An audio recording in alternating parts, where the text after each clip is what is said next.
Hi all. I've been struggling to find a reason to make a video the past few days, maybe a week. I considered pulling some historical purchases or pickups out of the stack to talk about some of my favorite precious metals and collectibles and so on, but I didn't have the energy for it. I think I just realized today while doing a little discussion with some online precious metal stackers. And I've noticed that commentary from all the big channels is down. And honestly, it's because there's just not much to talk about. I'm like a lot of other people, I'm just going to bide my time. There's plenty of shiny in my stack already. Um, I think the answer is that we're just going to mark time and see where the market is going, and maybe it's on that the tear upwards and it's going to keep going, or maybe it's just going to go forward and back and forward and back and um, create anxiety among most of us as to if we buy at these uh, intermediate high prices that it might just fall back down from $28, $29 an ounce to $21, $22 an ounce as it has before. Or there's the belief that now that we've crested $26, $27, that will be the new floor, and maybe we'll just flirt with $30 for a few months up and down. But I, for one, am not really interested in buying silver at $30 an ounce if that's where it's going to stay. I'm not going to buy gold at $2,400 an ounce. I have plenty. I don't. That's not true. I don't have enough. None of us have enough. But I'm not going to buy gold at an historic high when we don't know what's going to happen next. So it makes the market boring. There really are no deals out there in the normal channels because everybody's raised their prices according to the spot. There are sellers out there who are choosing this time to sell and take some of their profits. I'm not there yet. I really intend to hold my stack for, if not forever, for as long as possible. And we don't get into politics when we talk about this. This is not a political thing. I think this is a wealth preservation thing. This is a life choice that we make. Some of us are preppers, and some of us are doing it for financial reasons or financial longevity or wealth preservation, any number of reasons. And we don't get into politics. There's really not much value talking about politics insofar as that how it affects our decision making. But in this case, it really does. Politics has come to play a role. There are political forces that are manipulating the gold and silver markets, in my opinion, more than the normal manipulation from the paper traders and the bankers and the criminals who are causing silver squeezes to enrich themselves and harm everyday people like you and me and the rest of us.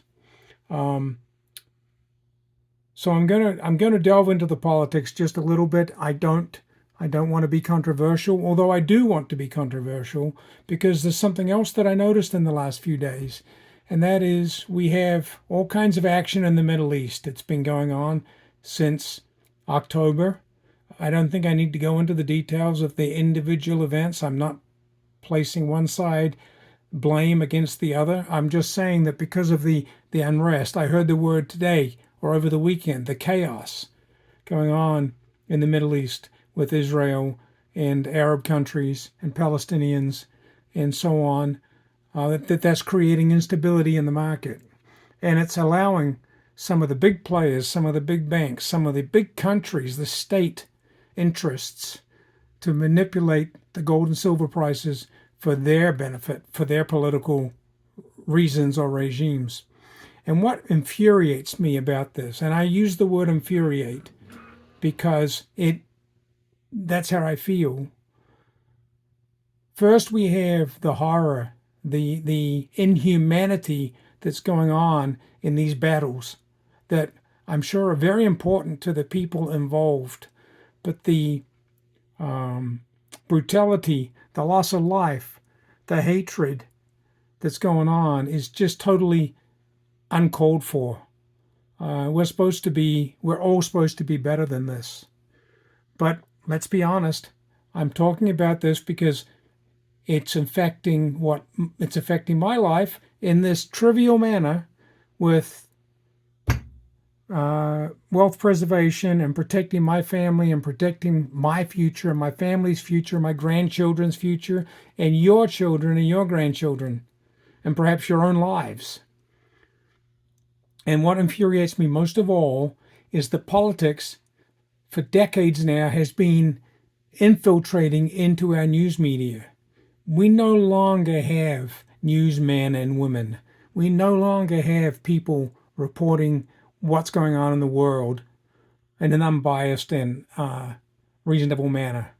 For example, this past weekend, this is Monday morning, the 15th of April, and over the weekend, we heard that there was chaos in the Middle East because of drone strikes and missile strikes that were launched from one country against another. But there was, to my mind, a total blackout of the news, with hundreds of cameras and hundreds of reporters and tens of hundreds of news channels and media outlets in that region. It was radio silence here in the United States on our TVs and radios over the weekend. We heard that one country had released potentially hundreds, if not thousands, of drones and missiles against another country, but there was no video. Just today, we start to see some nighttime video with flashes in the sky as drones are taken out and missiles are shot down, and other countries are involved in doing this shooting down, and people are taking credit and trying to beat their chests to say who won and who benefited. But no news, no honest facts, no pictures. We're told today, Monday, 2 or 3 days after this started, that most of the drones and missiles were shot down, harmlessly shot down. Many, but not all. Where's the reporting of what happened to the ones that were missed? Did they land harmlessly in the desert? Did they not explode? Did they explode? Were people injured? Was property destroyed? And in this kind of situation, normally we would have minute by minute, blow by blow coverage of this. But no, we have a total blackout. No doubt there are politicians who control our media, and maybe we have media that bows to the wishes of government or politicians because they're afraid of what the people might do or what the people might think if we were told the truth. Again, not only ridiculous, but outrageous. And I'm sorry to get emotional about this, but we the people have a right to know what's going on around the world, and we have the right to form our own judgments and our own opinions. I started out by saying this is not about blame, this is not about picking sides, this is not about who's right and wrong. I will condemn everybody in this situation, but most of all, I condemn the manipulators, because we are being manipulated, and we are being lulled into this false attitude about what's going on in the world around us when it benefits one political side over another political side. And the media are the willing idiots to do this. Now, there are news channels who often report the truth, and sometimes small, independent, sometimes even YouTubers, but it's independent channels who have sent people into these regions. Even these small outlets have been shut down this weekend. There's no doubt in my mind that a blackout was instituted. And even today, we're getting a summary of what happened. But there is no live video. There is no minute-by-minute coverage. There is no one rushing to the scene of damage or injury or truth about the situation. I'm looking at my camera and I've been ranting for 10 minutes, so I'm going to call this quits.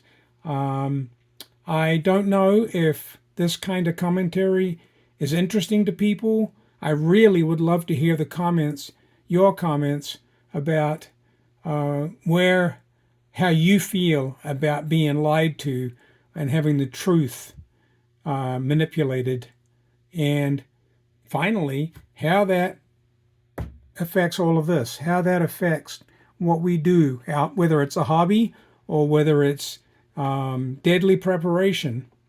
I want to know how this affects your personal situation. And if nobody cares, if we're all sheep and no one cares and no one comments, no one screams at me or yells at me and tells me I shouldn't be doing this, then fine. I'll just go back to put my head in the sand along with everybody else.